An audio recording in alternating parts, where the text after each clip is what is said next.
So I thought to record my workflow setup, how I use Claude Code, and basically how I use AI-assisted programming for some of the side projects that I'm building.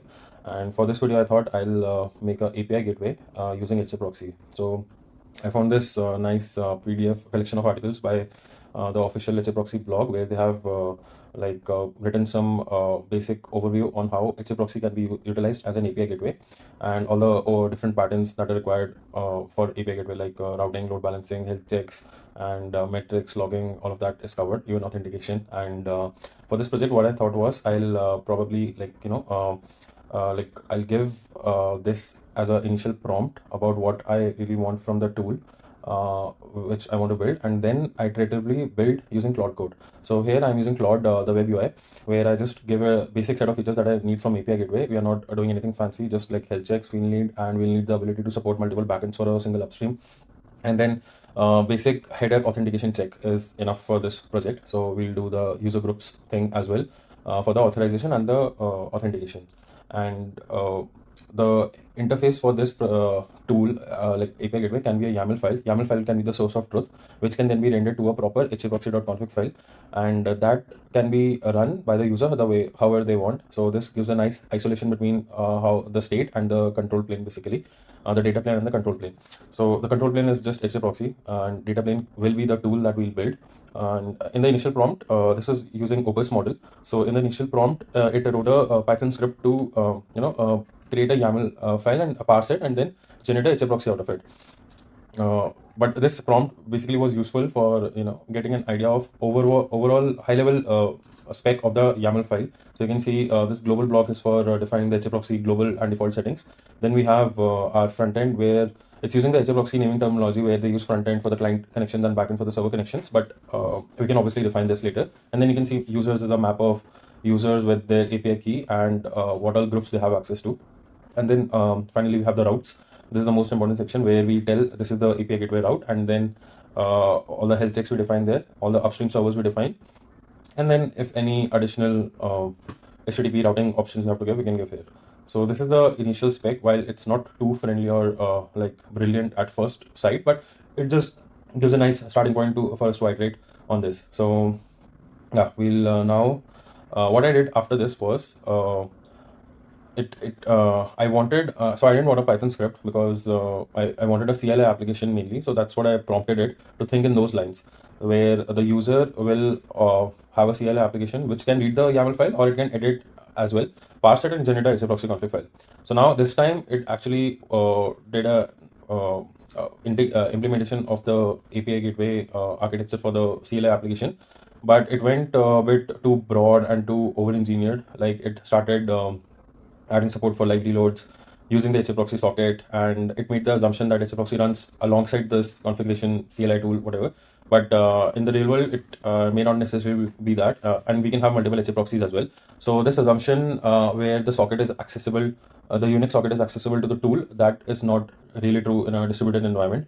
And the user can run HAProxy the way they want. Like they can run it as a Docker container, they can run it in Kubernetes, Nomad, wherever. So the way to access the socket will greatly depend on that environment. So that's what I then again prompted it, that don't make any assumptions of the environment that it's running on, and then just make a tool which is isolated from the running state, the live state of HAProxy. Which and then while prompting this, I also came across the list of articles that I was mentioning just now, where HAProxy itself had a lot of context on how HAProxy can be used as an API gateway, easily as a layer 7 API gateway it can be used.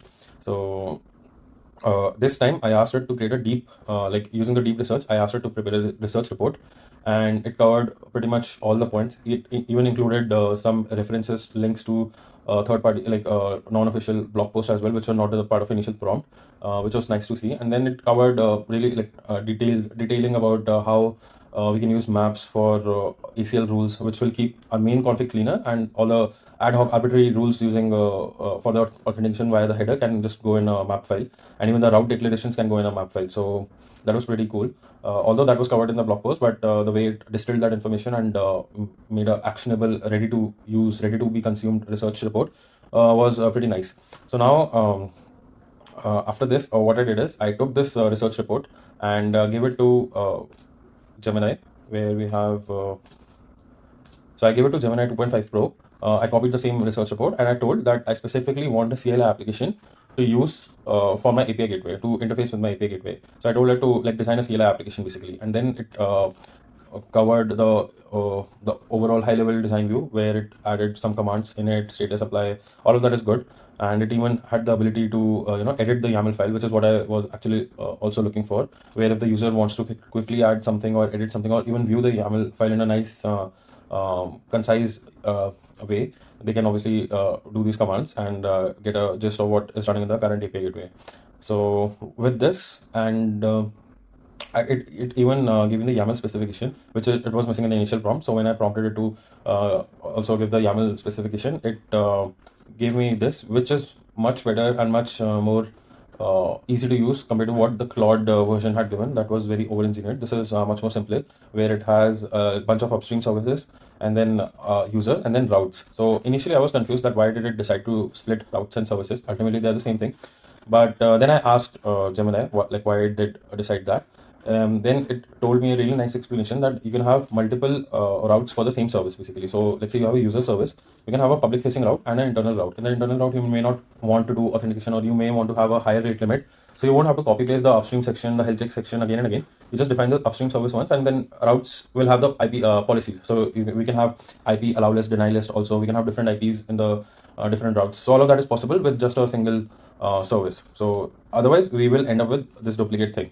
So I was convinced with the spec that it gave. So that's what I then just took the spec generated by Gemini. This is the research report by Claude. And now I'm going to start coding with Claude Code. I have a super simple setup. There is like zero Claude.md file, or there is no Claude settings, nothing customized of that. Because in my experience, I mean, Claude Code is such a versatile tool where you don't really need to have, I mean, if you are not 100% vibe coding, like when you are not even looking at the code, then you can just ask and prompt things on the go. You don't have to spend so much time and effort on maintaining those Claude.md files. I've seen some of them and some supremely over-engineered setups. I don't think that is required at all. Like I'll show you right now. So this is just a Claude Code running inside VS Code. You can obviously run it outside the terminal, but Claude Code comes with a VS Code integration as well, which is nice to see because on the right side you can see, you can prompt with Claude Code, and then left side you can just see what all files are being edited. So this is more like a Copilot kind of, or agentic in cursor mode. In cursor ID you have a agentic workflow, or a Copilot also has a agentic mode. This also kind of acts or gives us similar UI UX for that. So now I'm going to do my initial prompt. If I had an existing project, I would have done /init, because then it would go through the whole code and prepare a Claude.md file based on what it understands from the code. That is helpful. But since this is like a greenfield project, there's no code or anything. There is no requirement for me to do /init. So now I'm going to say that write go CLI tool using your fave CLI v2. This is the command line tool that I prefer, like command line library that I prefer to use in Go applications for creating an API gateway interface using HAProxy. The user will create a YAML file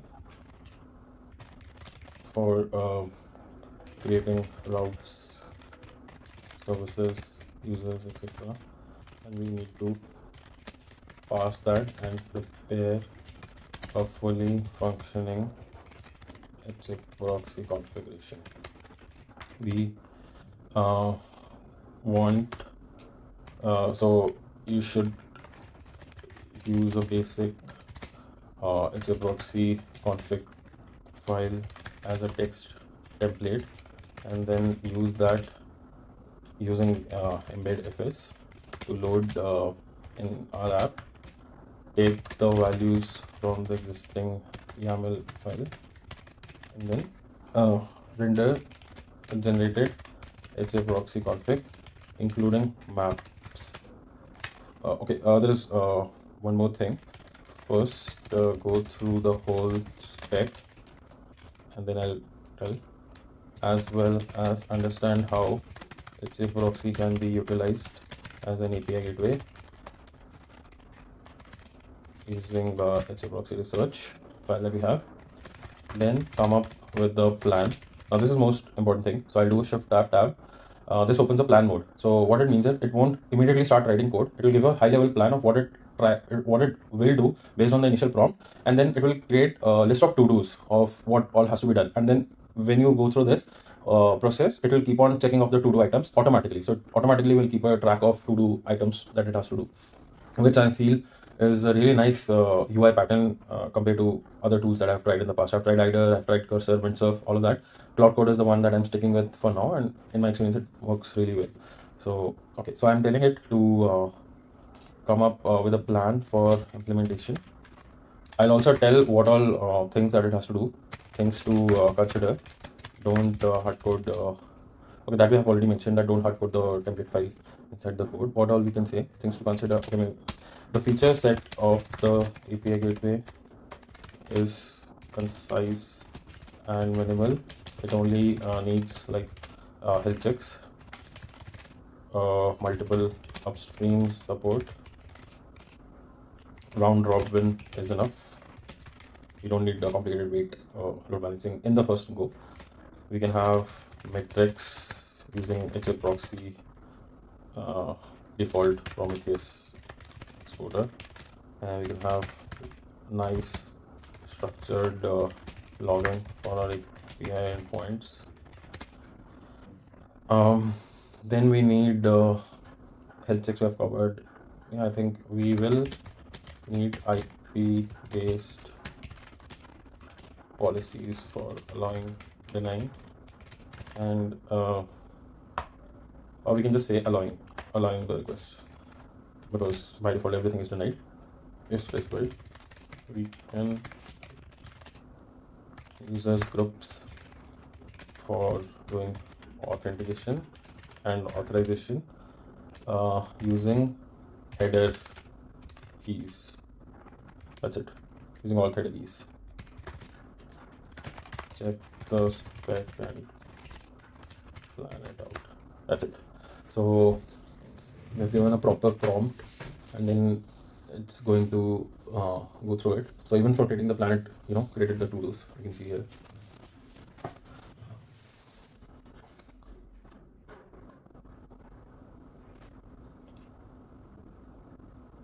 That's writing the implementation plan. Okay, we can see. So it has a apply, validate, version. These are the command line flags. Then it has the YAML parser. Okay. Then we have HAProxy config generator, and 2 map files will be generated for paths and authentication. And then we have policies. These are the 3 policies we need. Yeah, rate limiting, I didn't specify in initial prompt, I missed it, but it did include here. So this looks fine, where it will create proper structs for the top level YAML configuration we have. Then it will embed that and prepare the CLI application. Then it will, I think, parse the YAML file and then generate it or the template. It will do the policy thing. Then we'll have this thing. Okay. I'm not sure why Prometheus and structured logging is there in the last phase, but that's okay. This is the technique that is mentioned in the blog post as well, where the route lookup becomes really fast if you use map files. So I think it picked up from there. The overall structure also looks good enough. Policy processor, I don't know if you need a separate package for that, but let's see what it does. So okay, I'll say yeah, generate.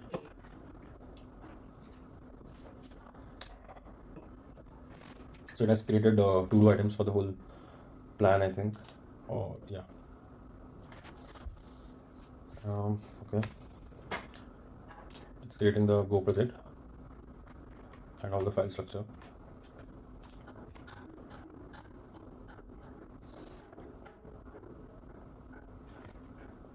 It is using old Go for some reason, that we have to prompt to use the latest version only.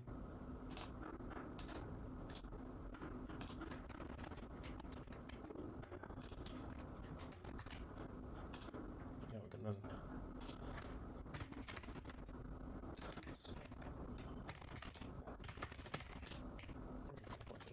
So you can see if anything I type after this hashtag will be stored as a memory, and you can see what all things have been stored as memory. So next time it will try to do anything related to Go, it will use the latest Go only. So this I'll just add this to the memory once the initial plan is done, and based on this we can add more commands, more instructions to the memory as well, so that will help. Okay, it started writing some initial boilerplate code.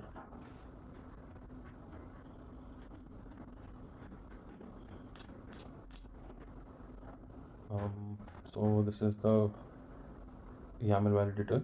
Then we have this is the structure it proposed for our YAML spec, and then we have, I don't think this will work. We need to have template inside this directory only then it works. Yeah.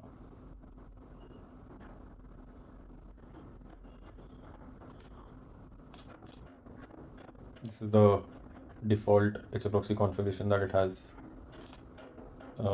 chosen to use. We might need some changes over here, but let's see. And of course all of these things can be configured later on once we have a basic version running. Oh yeah, it automatically figured out that templates can't be outside that directory. Go doesn't allow that for the embed director to work, so it automatically fixed it. It should work now. Let's see. I'll ask it to create a makefile as well for running our project. Okay. So it's asking me where should the memory be stored. Since this is project specific memory, I'll just store it here. Create a just file as well to run the project, run and compile the Go project. You can use LD flags to generate to inject build and variables like commit version, etc. Just file should be a standard for minimal. So we just need like clean build run. I think that is enough.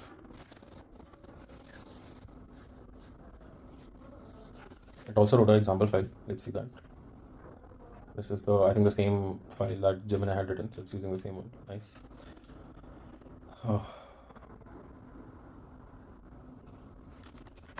So I usually prefer to run all of the project commands myself instead of asking Claude Code to run, because that can eat up tokens as well, and I don't see any point in asking Claude to run them for you. So I want the extension of binary to be with .bin. Also, you are missing get-ignore for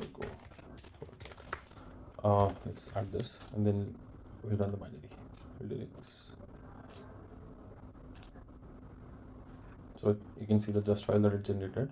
We'll do go mod tidy first, and this is the simple build action where it's just doing a go build. That's it. Even though I told I don't really need all of this lint tidy, but it's still added. That's okay. So if I have to run it, we'll just do a just build. So it created the bin file. Now, okay, this is our CLI application. This is the normal help message, and let's say we do validate -f and example gateway. Configuration is valid. Let's say we do a apply.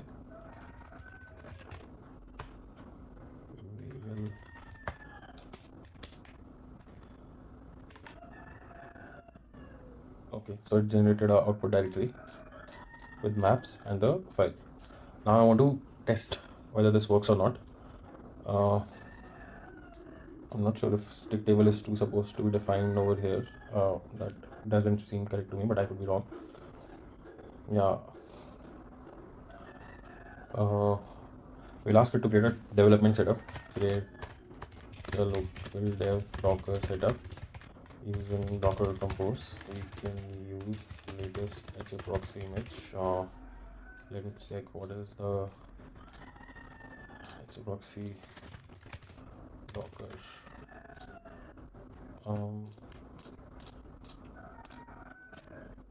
We'll see what is the latest Docker tag for HAProxy.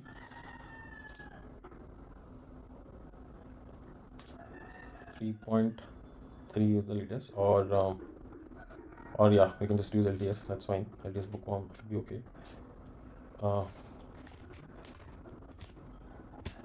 And for the dev gateway, we can use an upstream service like Go mock. I think there was a service like Go should be bin. Yeah, we can use this.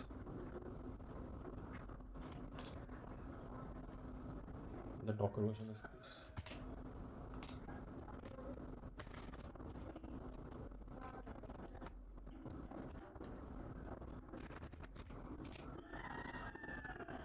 Create instructions in dev on how to test the HAProxy API gateway. So this way we'll have a setup where we can spin up the Docker container for HAProxy using the configuration that it generated, and then we can start testing it. Because I don't want to install HAProxy locally, the Docker based setup will be easy to use. I also saw one article where there are some instructions on how HAProxy can be used in Docker image.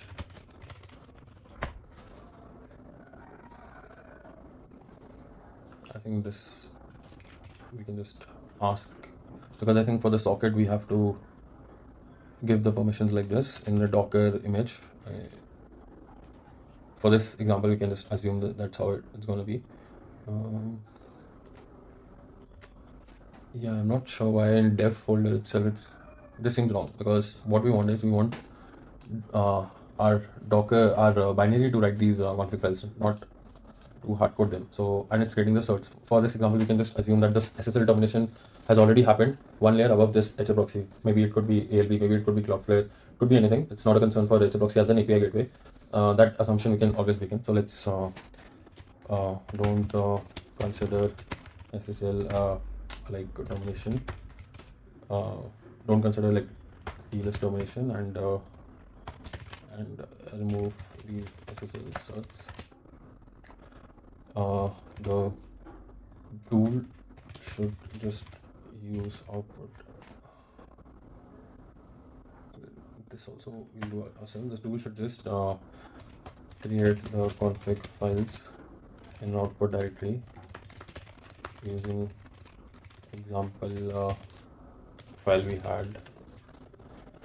We can just do a Docker volume mount. So remove everything in dev except Docker compose.yaml, and maybe we can have a Docker local dev specific example gateway outside. In just dev we can spin up the Docker container and also prepare the rendered files. Can then test the gateway process. So I've told it to just clean up the dev setup. Yeah, it will do that. The test scenario file, do we need it? Not really. Or maybe, yeah, it's good to have. I think it's good to have test scenario.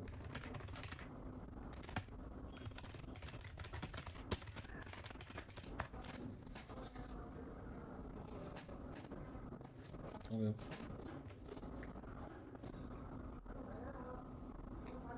And now it should let's remove the source directory.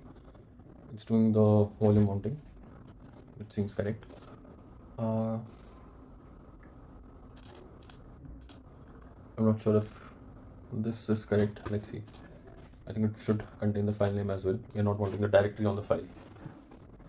But yeah, let's see. Okay, so we're just binding on port 18. SSL termination, it's already handled, we can assume, like we said. The dev will build the binary, it will generate the output rendered configuration, it will start the Docker container, then it will run the test. Seems good enough. What I like about Claude Code is that it uses the standard Linux commands to, do stuff. Like even if it has to find out some part of the code, it will just use grep, or it has to find out what all files are there in which directory, it will just use ls, the directory listing. So it's very like intuitive, very developer focused, where all of the developers have a common workflow using the standard Unix command line tools that we have been using for decades, and it just uses that instead of inventing a complicated workflow, complicated indexing strategy to understand the code using RG or whatever. It doesn't use any of that. So I think sometimes, yeah, that's why simple is better in this case. So let's see if it works. I'm doing just dev now. It should be building the code. It's pulling the Docker image. Let's take a look at the Docker compose file once. I don't know why it's pulling this image. It should just do this. This seems okay. This also we can just do this. I don't care. I don't know why it added these.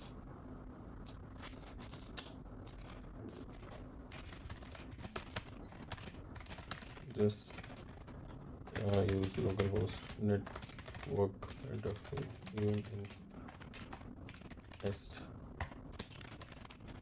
Also have a just what we can do is in just file in clean or maybe desktop we can just yeah, I think this is good enough. Let's do a just desktop once.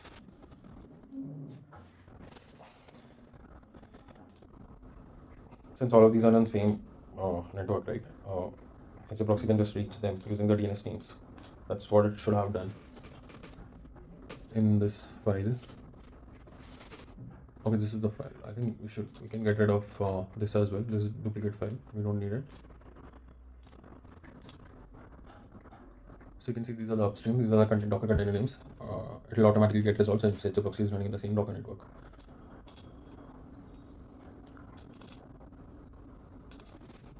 Okay.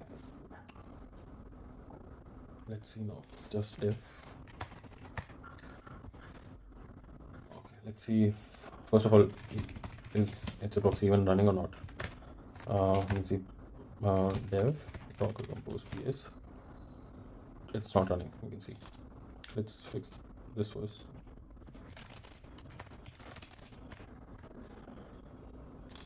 There are some templating issues that HAProxy configuration has reported. Let's see what the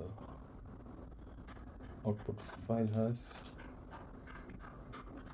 Missing lf on the last line.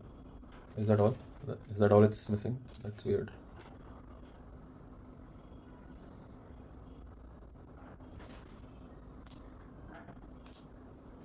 So even for adding a new line, it just did a Linux command. That's what I was referring to earlier.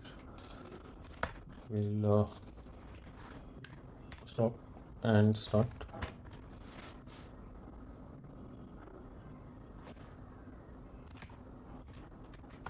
Post ps. We again have an issue.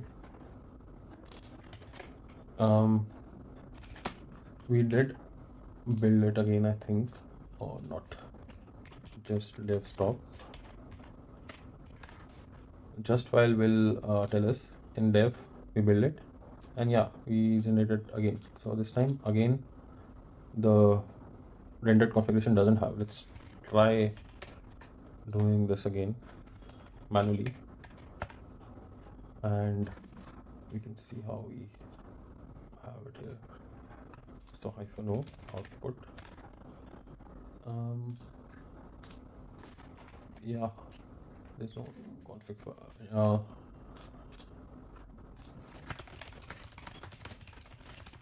no, there seems to be a new line in HAProxy configuration, but not in the rendered file output. So at the rate is how you reference to another file. We can see what's going wrong.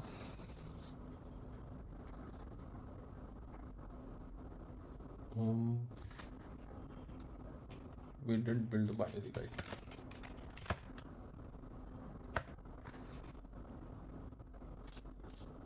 Yeah, we did.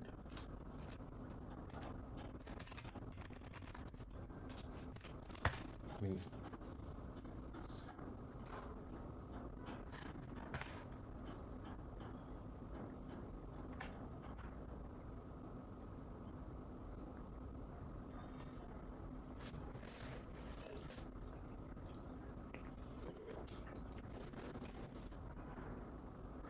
what about the 443? Why is that coming again?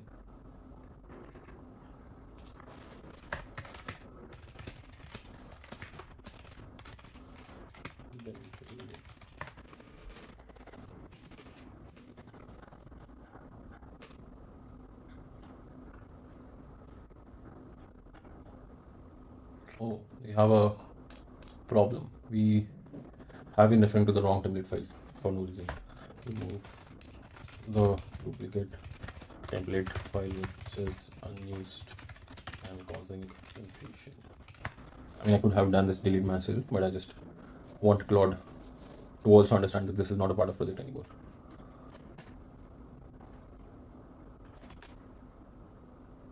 Yeah, so if we just do a just build and do a just dev, this time I think it did create a new line, and bind is only to port 80, which means hopefully the Docker container is working of HAProxy.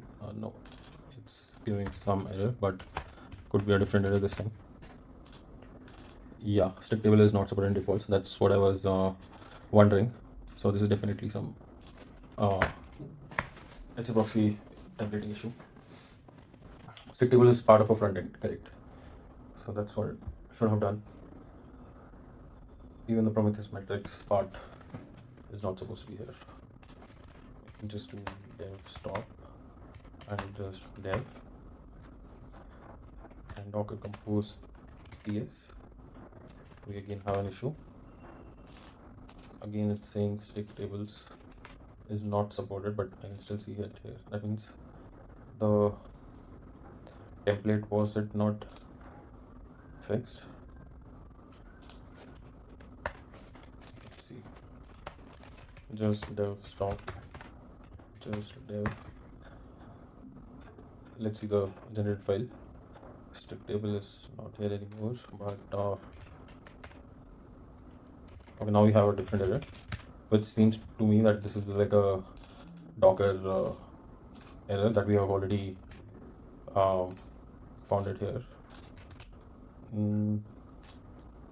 From official docs, this should be the correct way to run it works in Docker. For now, we'll just assume that the template is meant to be run in a Docker container, but obviously we can just configure that and have a conditional rendering whether Docker is supported or whether the user has to run it manually. So we can just do that conditional thing. So it updated a bunch of irrelevant things, but overall the thing seems to be fine only, and we can just do just dev stop and start and docker compose logref. It's the same issue. Is it, why is it happening? For api.sock, it seems to be correct only. This is the output file.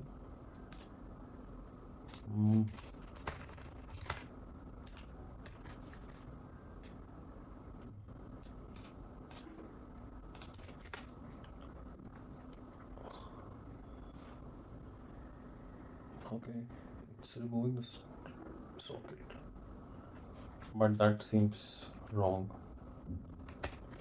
Let's see, docker compose file doesn't have anything special, so why is it not working?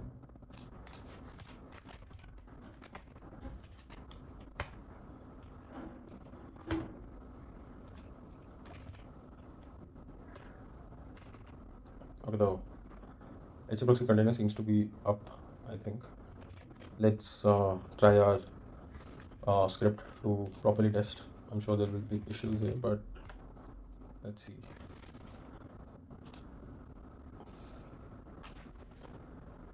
Okay. So one of the tests got failed, and even this, most of the tests are passing.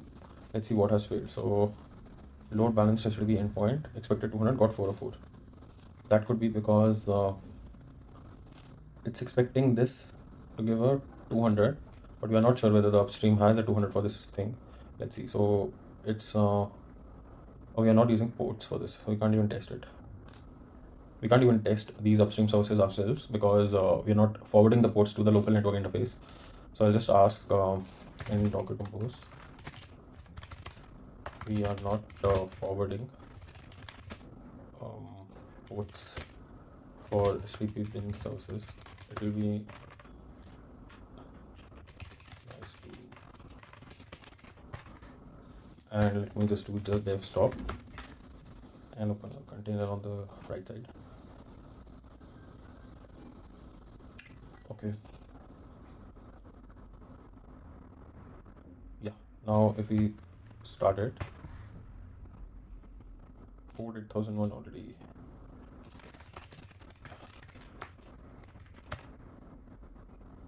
Eight 8081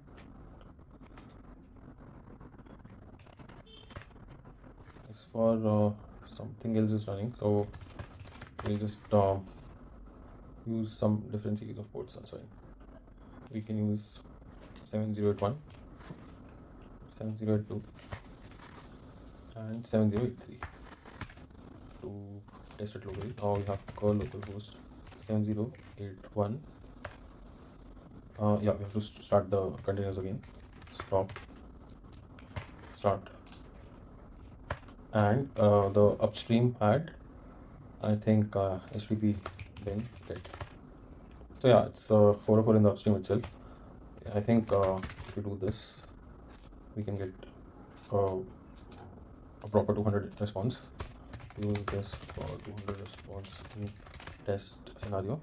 Also, I want to understand how it's connecting. So what is happening is, whatever the base URL is, it's forwarding that to the upstream URL. But in a typical API gateway scenario, we need path stripping of the path prefix, because API gateway can have multiple services, and what if this path conflicts with the path of another service? So we need some kind of a namespacing. So that's why stripping of the path prefix is definitely required here, but that is not what is happening. So /admin is always going to the upstream service which has that service. So we will need that. So I think in the same prompt, I think we should have path stripping of prefixes in an API gateway scenario.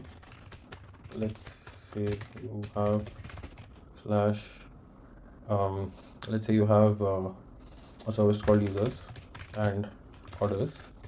They might have similar conflicting API routes, so that is why we need namespacing for these to ensure they are different services.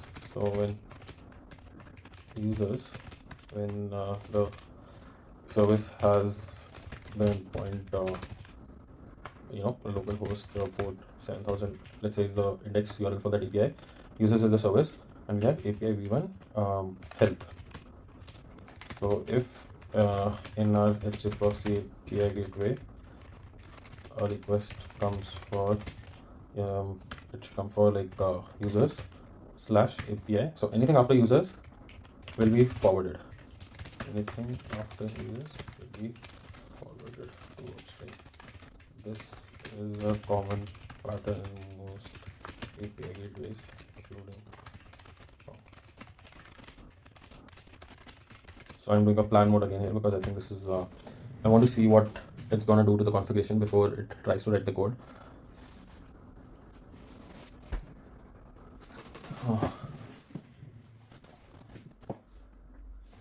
Got it. So it says it will do a set path. I don't know if that is correct.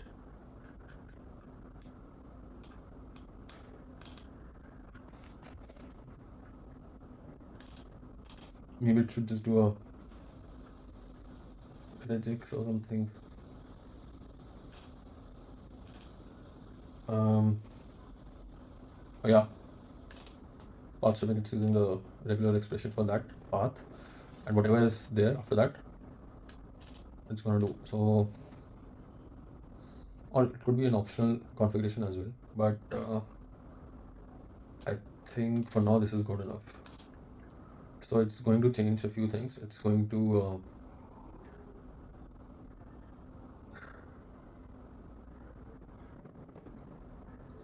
use this thing, and it'll update the test script as well.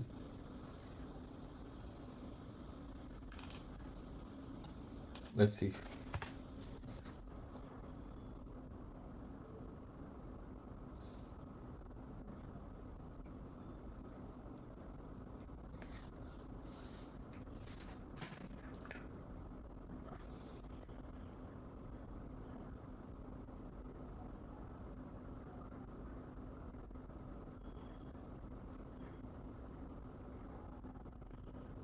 Okay, it's preparing a list of routes which have to have those stripping.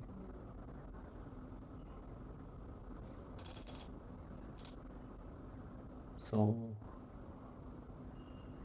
match specific path prefixes with the ACL and strip that path and then forward it to the backend, which is the upstream service. It's preparing a list of route rules which have to have that stripping of the path. And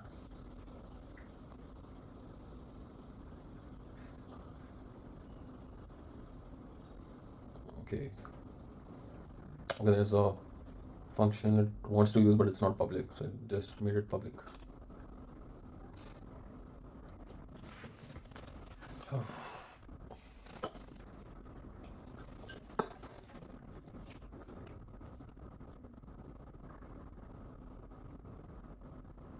Ideally, it should be in a part of utils package or something, but we can do that when we are cleaning the code. It's not a problem right now. And now the code changes it has done. We can just try building it, whether it even works or not. Yeah, code compiles. When a code compiles after like a refactor, it's usually not a good sign, but this is AI, so we don't know.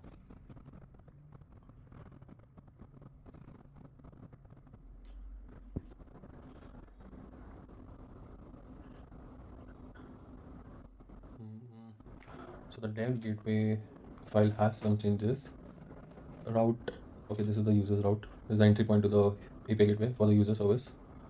And similarly, it's gonna make changes in the script file. So it was a really good decision to have a test script file, because now whatever changes it's doing, it can just update the test script itself automatically alongside the existing changes, and then we just have to run the test script. So we don't have to do any manual kind of testing, which would have been a really painful task.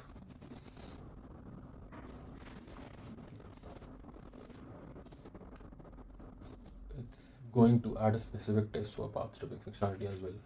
Don't think that's needed, but let's see what it adds. Because anyway, that's going to be tested with the rest of the other tests, because that's how it'll work. We'll do just dev stop. So you can see this to-do item also has been completed. All the to-dos have been completed in the plan, and that's why I made a plan mode, because for the initial prompt I made a plan mode. Then in the follow-up prompts, the changes were so small that there was no need of plan mode. But when you have multiple things, always good to have a plan mode. Okay, now we'll run the test script. Still failed, but this time instead of 404 I got 200. So I got 403. Okay, so load balanced user endpoint, user API endpoint. It didn't succeed. Let's see why. So I'll ask, instead of me finding out manually, I'll ask, this is the test output.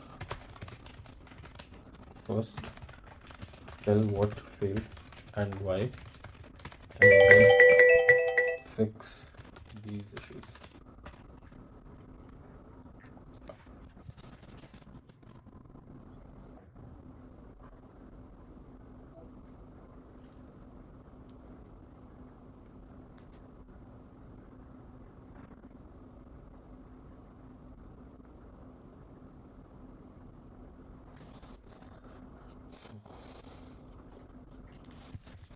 Okay, why is it adding 000? Okay, IP restriction that are blocking. Let's do one thing. We, instead of testing the IP restriction, we can just have a this is also fine, but this won't be able to test the IPs. We can test that some another way, maybe using vagrant machines, or maybe using a dedicated Docker network. That is okay. Apart from this, oh yeah, this is coming from a different document. Yeah, this is coming from a localhost IP, which is not a part of these IPs. That is correct. So I believe the IP restrictions are working correctly. Now, okay, all the issues were related to IP, I think, and it also found out that we are generating duplicate ACLs. The policy generator creates ACL, and the route generator also creates the same ACL. Oh, that is weird. Let me check the HAProxy generated file once just to review it. So the stick tables are here, and then we have the logging. Then we have this is the API key that it uses, and auth.map. So auth.map will have the header value and the username. That seems to be correct. So it will load the header value, and then it will match with what user it is. So basically, it's extracting the user right now here, and it will check whether that user has that policy to access the route. Otherwise, it will give a 403, and then rate limit start. Now we have the IP rate limit. After doing all of this is done for one of the service. So now it has to do for everything. And where is the path.map used? So I can see .map. I can see .map being used only one place. Why is it not being used for the paths? Because we already have the map lookup for the path, right? So ideally it should have. I just noticed and generated HAProxy.config. We are not using path.map file. Why? I think that will clean up the config a bit more as well, because this is going to be non-maintainable. I mean, the idea is to not maintain it by hand, but still, yeah. So the yeah, we don't really need a backend like this. I think that's the whole point of having maps, right?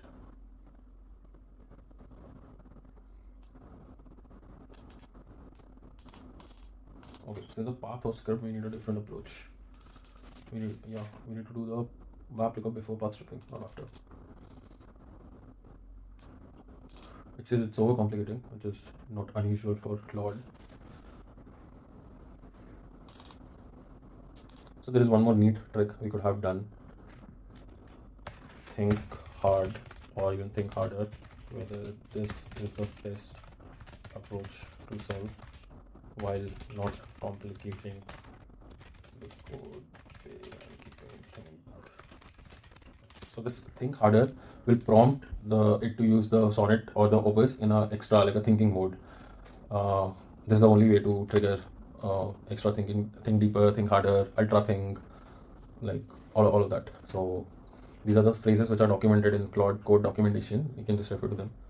I mean, the idea is you just talk to it like as a coworker. So not, you have to remember any kind of command flags or anything. You just vibe with the coworker, treat it as a coworker, and then it's gonna come up with a plan, and then I'm gonna tell you the efficient way or the better way to do things. So it says I'm overcomplicating, and let me think about the simplest approach. Simplest approach should be keep maps for routing, path stripping as a separate concern. Okay, add only path stripping was not routing. Path stripping works. Not sure whether this will work or not. Let's see, but on the face of it sounds fine, but let's see, because we won't have independent backend services, which is what's gonna clutter the configuration.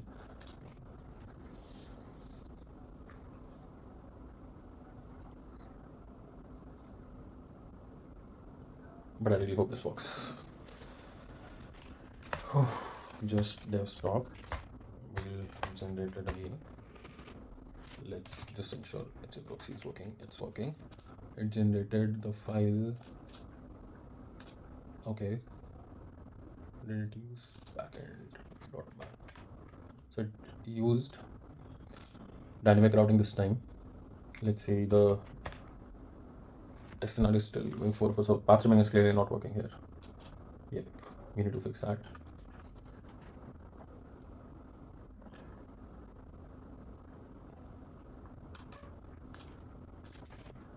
I think path stripping is facing issues.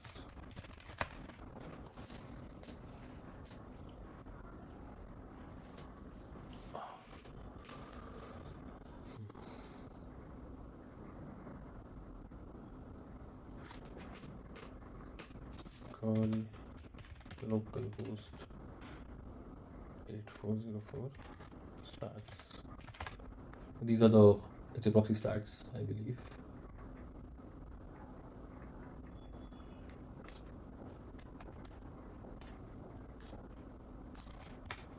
Yeah, these are the RAPI gateway stats. Okay, it's storing the original path before stripping as a variable and then using that variable, which I think, yeah, this seems fine. Let's stop. Start. Cool. So far, so good. Yep. Okay. Everything worked. Just this thing, it says it fails, but I think the test itself is wrong. Let's just verify that once. I think the test itself might be wrong. Other tests have passed. So you can we can just try manually also. Localhost our HAProxy is running on 80/users/hostname is the upstream. And do we have in the user service user route?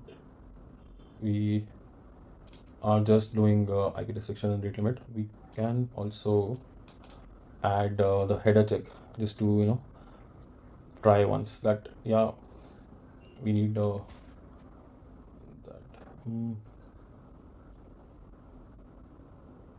Okay, it wants to run the call command. So even this is working fine. We just verified that. So okay, it wants to compare the responses, and I think it will fix the test itself because it should be a test script error only.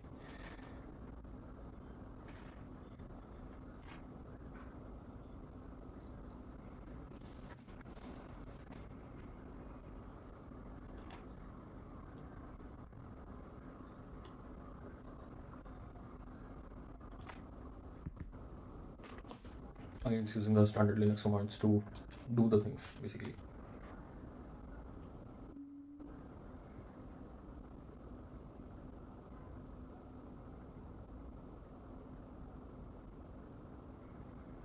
Yeah, what we can do next is let's also add the users protected route and add the header check policy, then update the test script as well. Let's see whether the test works this time. It has fixed something in the test script, but I don't know. The test is wrong itself, so we don't really need to worry about it. That's okay.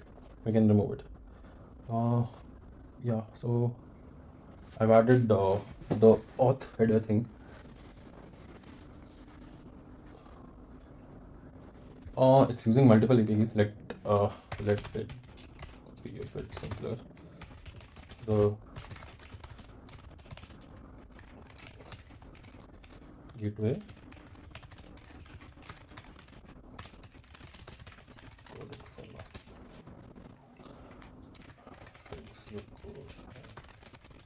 or we can just fix the template.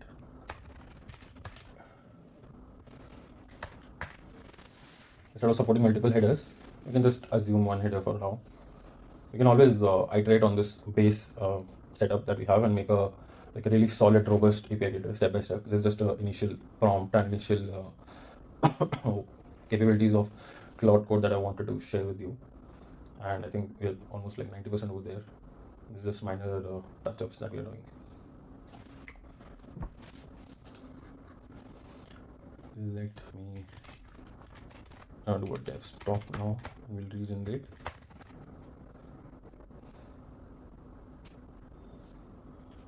Adding a lot of complicated test scenarios. Doing this alone by hand would have taken me multiple hours for sure. In fact, even writing this test script alone would have taken a lot of time.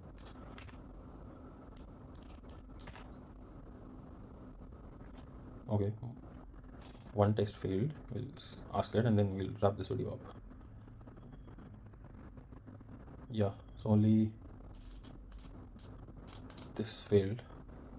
Path streaming we already have established the test are long, so why did this fail?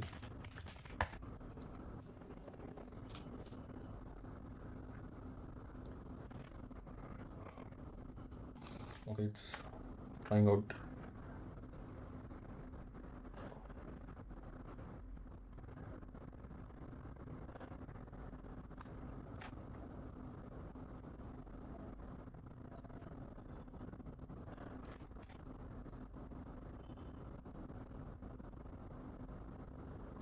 Oh, it's even checking the HAProxy logs. I don't think it's gonna find anything there.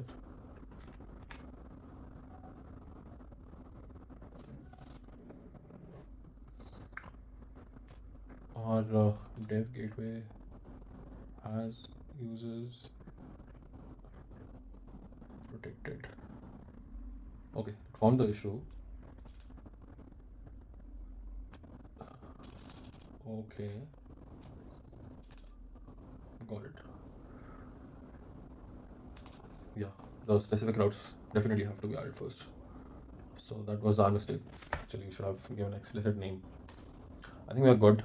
We covered most of the test cases, most of the edge scenarios regarding API gateway, and this is like a really um, super simple implementation of how you can build your own API gateway using HAProxy with the CLI tool. And of course, this YAML file, this can be rendered via UI, via another command line tool, via API or anything like that. So this is a good, like a POC project to start using HAProxy as API gateway. And this was I think in my opinion, Claude Code did really well in scaffolding the project and even writing the test scripts, then iterating on automatically finding out Docker Compose logs and automatically finding out the issues, and even sometimes thinking what I wouldn't have thought, like implementing the rate limits that I didn't specify in the initial prompt. So all of that it did cover really nicely. There was no actually place where I was stuck for long and I had to use Gemini or use some other model or go out from this Claude Code environment at all. Like everything was being done over here, and the whole integration with Claude Code and VS Code was kind of nice as well. So I guess yeah, that's it. Thanks for watching.